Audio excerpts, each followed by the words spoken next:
Y en las últimas horas, también como noticia internacional, conocíamos que las autoridades de las regiones del Pacífico ya cesaron las alertas por sismos y tsunamis que estaban allí vigentes y poniendo alerta a toda esa parte del mundo. Lo sumo a Mariano Cipriani a esta noticia porque quisiera preguntarle entonces si lo peor ya pasó.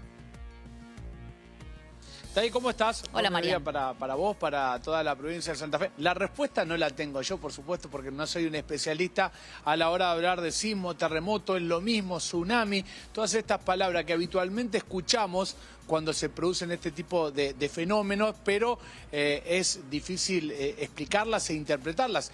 Más aún cuando pasa muy lejos de nuestro continente, en este caso como la península de Kamchatka y este sismo que se dio. Lo vamos a saludar a Carlos Ramonel, quien es geólogo, siempre nos ayuda con estos temas realmente complejos de entender. ¿Cómo andás, Carlos? ¿Es lo mismo sismo y terremoto para empezar la entrevista y para lograr interpretar algo de todos estos temas? Mira, el término técnico que más se utiliza, que más utilizamos nosotros los geólogos, es sismo. El terremoto es un sismo que ocurre en continentes, y si ocurriera en el mar, como este que fue el epicentro cerca de la península de Kamchatka en Rusia, es un maremoto. ¿Qué pasó puntualmente y técnicamente para que se produzca ese evento y si es habitual en esa zona que estamos haciendo referencia? Es muy habitual y justamente se dan sismos de mucha magnitud en esa zona.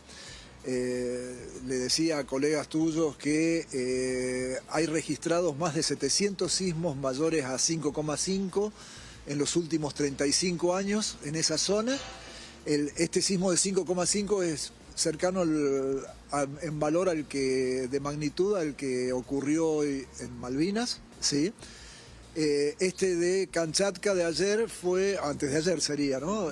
Fue de 8,8, una magnitud equivalente al sismo de 2010 en el sur de Chile, que generó también problemas con un tsunami que afectó la zona, ¿no? Técnicamente, ¿qué pasa allí? Y si lo podemos explicar, recién me hacías una referencia muy básica y muy visible, que era a través de, como si uno empuja por de abajo una palangana, a la hora de saber lo que se genera y la repercusión que tiene eso cuando lleva un oleaje al continente. Claro, tirás una piedrita en una palangana de agua y se van a generar ondas. Y lo mismo vas a generar ondas si le pegás abajo a la palangana, que es lo que sería el epicentro de un sismo. Este sismo se generó a gran profundidad, a 70 kilómetros de profundidad aproximadamente, pero en la proyección en vertical son las primeras ondas que llegan y ahí se genera ese golpeteo de la palangana, digamos, que va a generar las ondas que se conocen con el nombre de tsunami. La onda de un tsunami tiene una particularidad, si bien la altura que puede alcanzar en mar profundo es del orden de 1 metro, es imperceptible, digamos, para un barco que esté navegando, la amplitud es enorme, puede tener 100, 200 kilómetros de anchura esa onda, y se propaga a gran velocidad, 600 kilómetros por hora. Cuando llega a una zona costera, la masa de agua se deforma y genera una ola de gran altura, ¿no? Que puede alcanzar, por ejemplo, 30 metros. Que no ocurrió ahora, al menos para los alertas que hubo en la costa oeste de Sudamérica, ¿no? ¿Cesaron esas alertas en las últimas horas?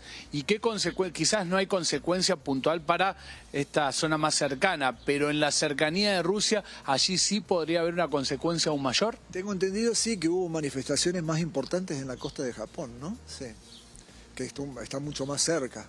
Acá, en el caso de Sudamérica, éramos el lugar más lejano, fundamentalmente Chile, ¿no? Para hablar de cercanía, y justamente recién hablaba del oeste de nuestro continente, allí es donde hay una fisonomía bastante similar en lo geológico, a la hora de hablar de la superficie marítima y cómo se expresa después a través de un sismo, porque vemos que habitualmente, bueno, o Chile o el oeste de nuestro país también se manifiesta en ese sentido. Sí, exactamente, está el mismo rasgo.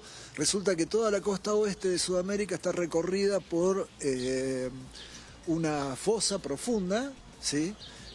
Una fosa oceánica que es la expresión superficial de una zona de colisión de placas tectónicas. la parte externa de nuestro planeta está segmentada en 14 placas que se mueven independientes unas de otras y donde se produce la convergencia de esas placas y la colisión, tenemos una zona profunda que es la fosa oceánica, que son las zonas donde se generan los terremotos de mayor magnitud siempre. Por último, hoy entiendo que la tecnología avanzó muchísimo, se puede prever, no prever, sino saber lo que se va a manifestar debajo del océano y tomar, digamos, alguna precaución en este caso en el continente, en la zona habitada? Mira, 2 o 3 cositas. Sismos puede haber en cualquier lado. Son impredecibles. Sabemos dónde hay mayor probabilidad de ocurrencia de sismos, que es a lo largo generalmente de estas zonas de fosas oceánicas y su entorno inmediato en escalas espaciales importantes, ¿no? 200 kilómetros, 300 kilómetros, una franja más o menos de esa anchura. Así existen mapas de zonificación de riesgo sísmico, Argentina lo tiene. Bueno, ahora se están dando cambios con el INPRES, que está fusionándose con el CEGEMAR. El INPRES era el Instituto Nacional de Prevención Sísmica. El CEGEMAR es el Servicio Geológico Minero de Argentina. Y bien, este organismo que te decía ha generado mapas de riesgo donde las zonas más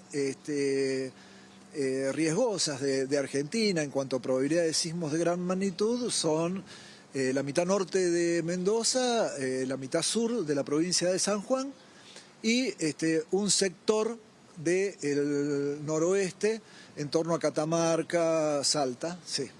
Carlos, gracias.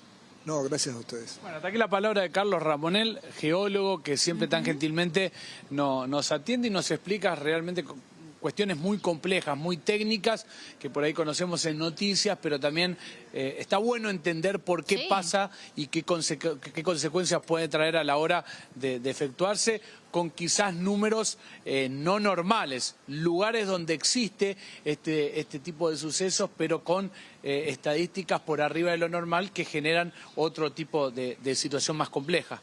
Nosotros estamos súper tranquilos, pero debajo de nuestros pies la tierra se mueve siempre, Marian. Sí, totalmente. Bueno, también se conoció en las últimas horas un sismo. A ver, Carlos, breve, me hablaste de Malvinas, si bien, digamos, es bien técnico el tema, se generó algo similar cerca de Malvinas, pero es un lugar también donde ocurren habitualmente este tipo de fenómenos. Sí, sí, cerca de Malvinas hay 2 placas que están deslizándose. En este caso, no en un movimiento convergente, sino lateralmente se desplaza una placa respecto de otra y también generan sismos esas zonas. Gracias. Bueno, pareciera increíble lo que pasa debajo de nuestros pies, de alguna manera, para interpretarlo, que a veces pasa en otra parte del mundo y que tiene algo de repercusión en este lado del mundo también.